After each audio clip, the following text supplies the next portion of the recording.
చేసింది కరెక్ట్ అయితే తప్పే జరగకుంటే అవినీతికి ఆస్కారమే లేకుంటే ఎందుకంత భయం? చేస్తున్నదంతా పారదర్శక పాలనే అయినా ఎందుకంత పిరికితనం? తొడగొట్టి తోక ముడవడం ఎందుకు? మంత్రి జూపల్లి పిల్లిలా యూటర్న్ తీసుకోవడం ఎందుకు? మంత్రులు పొన్నం, అడ్లూరి, అజారుద్దీన్ ఎందుకంత వణికిపోవడం? మాజీ మంత్రి హరీష్ రావు ఫోన్లు చేస్తే కూడా ఎత్తనంతగా చెమటలు ఎందుకు పడ్డాయి?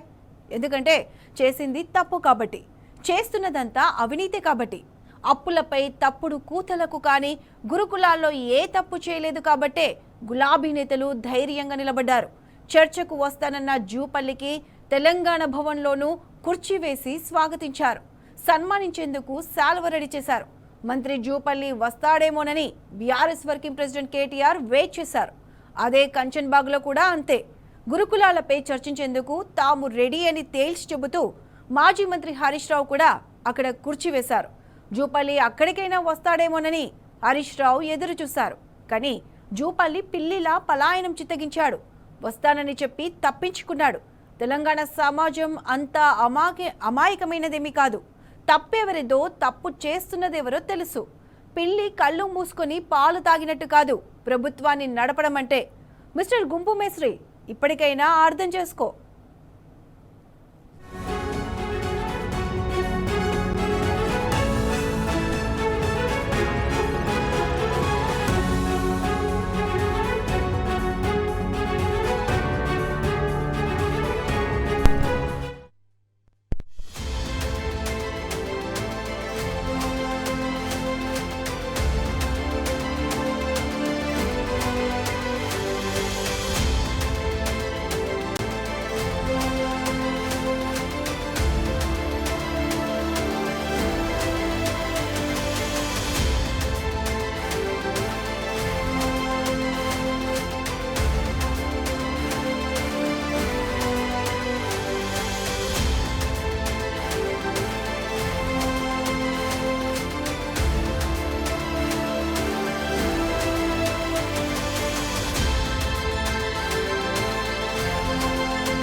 చేసింది కరెక్టే అయితే తప్పే జరగకుంటే అవినీతికి ఆస్కారమే లేకుంటే ఎందుకంత భయం?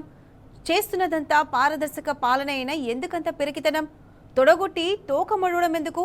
మంత్రి జూపల్లి పిల్లిలా యూటర్న్ తీసుకోవడం ఎందుకు? మంత్రులు పొన్నం, అడ్లూరి, అజారుద్దీన్లు ఎందుకంత వణికిపోవడం? మాజీ మంత్రి హరీష్ రావు ఫోన్లు చేస్తే కూడా ఎత్తనంతగా చెమటలు ఎందుకు పట్టాయి?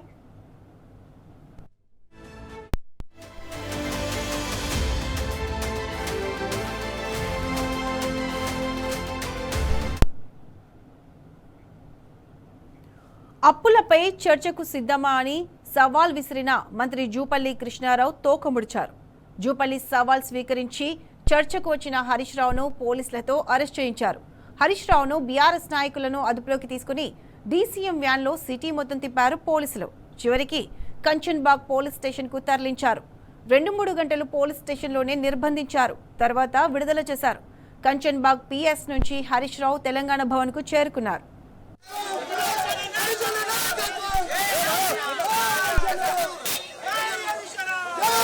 Jai Harisana!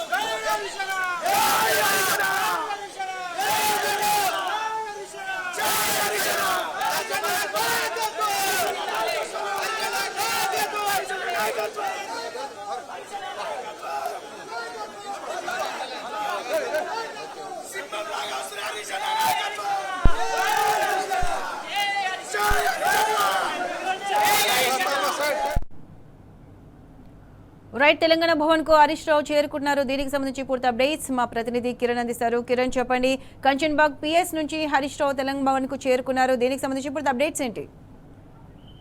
కాసేపటి క్రితమే ఇటు తెలంగాణ భవన్ కు మాజీ మంత్రి హరీష్ రావు చేరుకున్నారు. ఏదైతే రాష్ట్ర ప్రభుత్వం కావచ్చు మంత్రులు విసిరినటువంటి సవాల్ మేరకు ఈ రోజు ఉదయం కేటీఆర్ తో పాటు హరీష్ రావు కూడా తెలంగాణ భవన్ కు రావాల్సి ఉంది.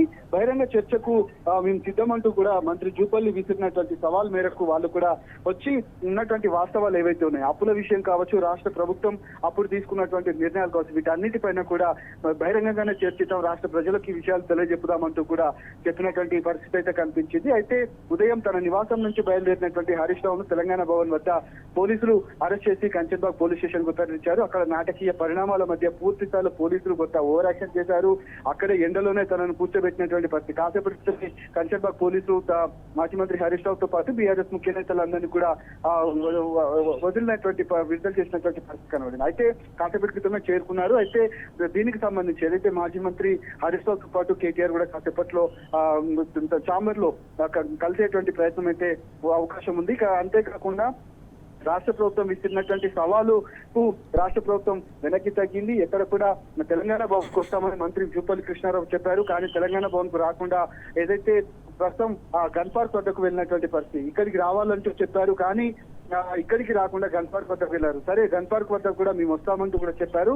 అయితే గన్ పార్క్ కు వెళ్లేటువంటి అవకాశం ఉన్న నేపథ్యంలో తెలంగాణ మాజీ మంత్రి కూడా ఇక్కడే అడ్డుకున్నటువంటి పరిస్థితి అయితే మనకు కనిపించింది. ప్రస్తుతం ఉన్నటువంటి సిచ్యువేషన్ లో కంచన్బాగ్ పోలీస్ స్టేషన్ నుంచి ఇటు మాజీ మంత్రి హరీష్ రావు తో పాటు దేవి ప్రసాద్ తో పాటు ఎర్రల శ్రీనివాస్, అంతేకాకుండా మిగతా బీఆర్ఎస్ ప్రధాన కార్యదర్శి ఆర్ఎస్ ప్రవీణ్ కూడా ఇప్పటికే తెలంగాణ భవన్ కూడా చేరుకున్నటువంటి అయితే కనిపిస్తున్నాయి. మరి కాసేపట్లోనే కేటీఆర్ తో పాటు హరీష్ రావు ఇద్దరు కూడా ఈ విషయంలో ఖచ్చితంగా తప్పటడుగు వేసి బహిరంగంగానే ఉన్నటువంటి వాస్తవాలను మేము చెప్పేందుకు సిద్ధంగా ఉన్నాం. ఎందుకంటే ఆర్థిక శాఖ మంత్రిగా ఉన్నటువంటి హరీష్ రావుకు వివిధ వివరాలన్నీ కూడా చెప్పేటువంటి అవకాశం ఉంది. కానీ చెప్పనివ్వకుండా రాష్ట్ర ప్రభుత్వం అడ్డుపడింది. సవాల్ ఎందుకు విసిరారు, ఎందుకు మమ్మల్ని అడ్డగించారనే దానిపైన కూడా తీవ్రంగా ఆగ్రహం వ్యక్తం చేశారు కేటీఆర్. ఈ పరిణామాలన్నిటికీ సంబంధించినటువంటి అంశంలో కూడా మరి కాసేపట్లోనే మాజీ మంత్రి హరీష్ రావుతో పాటు ఇటు ఎవరైతే కేటీఆర్ కూడా మాట్లాడేటువంటి కలిసేటువంటి ప్రయత్నం అయితే జరుగుతుంది. ప్రస్తుతం ఉన్నటువంటి సిచ్యువేషన్ లో తెలంగాణ భవన్ కు చేరుకున్నటువంటి నేతలంతా కూడా